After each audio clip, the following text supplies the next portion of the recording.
خیلی ها میان میگن که ما میخوایم تغییر بدیم زندگیمونو، ولی با این همه مشکلات فعلی، با این وضع اقتصادی چطور میشه؟ عزیزم تو نگاهت، توجه تو از دنیای بیرونت بیار بیرون، بکش بیرون، خودت رو، تمرکز و توجهت رو ببر به دنیای درونت.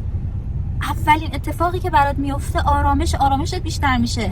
بابا اون ثروتمندترینش، اون کسی که نداره، هر دو به دنبال یک چیزن تو زندگی، به آرامش برسن. چرا؟ اونی که ثروت داره از طریق ثروت و رفاهش آرامش میخواد به زندگیش بیاد. اون کسی که فقیره میخواد با تلاش کردن و با چیزهایی که تو زندگی به دست میاره، مثل درآمد بیشتر، وسایل رفاهی بیشتر، اون هم به آرامش برسه. ته همه اینها هدف آرامشه.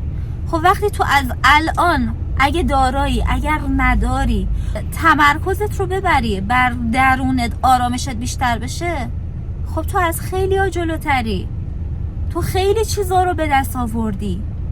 چقدر دیدی اطرافت که طرف غرق ثروت، غرق شادیه، ولی واقعا شاد نیست، به دنبال یه گم شده توی زندگیشه و واقعا از زندگیش هیچ چی نمیفهمه.